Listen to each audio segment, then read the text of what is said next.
In most parts of the world, Christmas began with hordes of seekers. They went in droves as early as the day after Thanksgiving, Black Friday in the United States, or September in the Philippines, seeking for the best bargains, looking for the best gifts to give. My reflection for today, the solemnity of the Epiphany, has to do with all the seekers and searchers that we all are, in good times and bad times. And in these most difficult times when we all have to grapple with a reality that is bigger than life, it appears to me that the mystery of the Epiphany at bottom has to do with God revealing Himself to people who are willing, as the scriptures put it, to rise up in splendor, to see despite darkness, the thick clouds, the glory of the Lord. At a time when the whole world saw more than just thick clouds, when darkness covers a big part of the world, when questions about whether similar tragedies of such magnitude could happen elsewhere, earthquakes, tsunamis and all, perhaps closer to where we all are. Today's liturgy warms up the hearts of people like us who are in search, in awe, and even in grief at the unfathomable mystery of God's will and the power of nature gone berserk. Isaiah's hopeful imagination serves us in good stead today as we face the many questions that befuddle us, the mysteries that elude us, and the inscrutable ways of God that confound us. A God who came to be like us, who became one with us, and who lived, died, and rose for us. Many years ago, during my Baltimore days, I had an epiphany experience that I would like to share in connection with today's feast. This powerful experience of a God who shows Himself behind thick clouds and darkness, ironically, was mediated for me and many others by a 13-year-old boy who died of a rare muscular dystrophic disease, a disease that was also slowly killing the 4 kids' mother.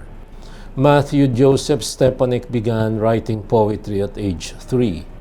Matty, as he was fondly called, who wanted to be able to ride a fire truck through his mystical poems, through his absolute passion for life, his resolute commitment to joy and optimism, despite the constant pain and the debilitating sickness, became for me an impersonation and an icon of what Isaiah's hopeful imagination was speaking about.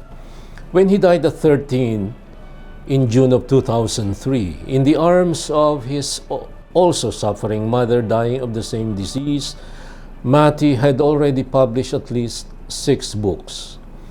Matty had succeeded to become God's answer, God's revelation to people out in search for the ability to live despite so many nagging questions. Matty's life and death had become for me and many others all over the world one big why that should make it possible for people to live with just about anyhow. As I was eating my early dinner in preparation for school years back, the haunting and moving image of his mother cradling Matty in her equally emaciated lap was an actual epiphany for me of a mother suffering along with her son, a mother offering her young son's life as she had done 3 times before, a mother just about ready also to offer her own life. It was to me a powerful epiphany of the mystery of Michelangelo's world-famous La Pietà. Yesterday, the solemnity of the other day, the solemnity of Mary, Mother of God, I shared with you the reality of life as not providing easy answers to our mostly undeserved, painful experiences, and a whole lot of even angry questions directed at God, others, and the world in general. I reflected with you on the fact that what we need is not so much answers as the reassuring presence of one who came to dwell in our midst, one who chose to walk with us as we journey through this valley of tears.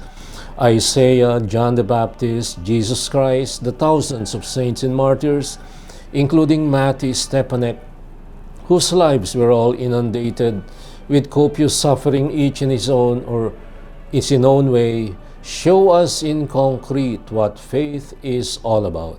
They show us that even without getting satisfactory answers, there is a way of living alongside the questions.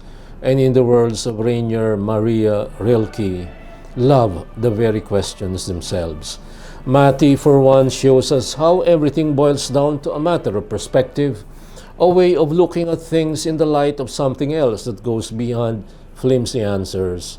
When the whole world was wringing its hands at the collapse of the Twin Towers, owing to sinful man's machinations, Matty saw an opportunity to speak of peace, to dream of peace, and to be a feeble channel towards mutual understanding between peoples. When everyone dreamed of toy trucks alone, Matty dreamt of being one of those he saw as heroes who risked their lives to be able to help others in imminent danger of fiery deaths. When most everyone sang of hopelessness and despair, Matty heard what he called heart songs and saw different possibilities beyond his own pain and suffering. Matty had an eminently Christian faith perspective. He saw and heard what others did not, and like John, he shared what in his faith he saw. This is what we proclaim to you, what was from the beginning, what we have heard, what we have seen with our eyes, and our hands have touched. We speak of the word of life.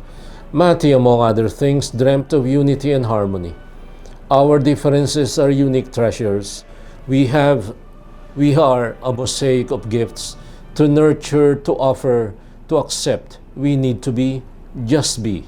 And now let us pray differently yet together. As Matty said, he saw epiphanies of God in the most mundane things one could imagine.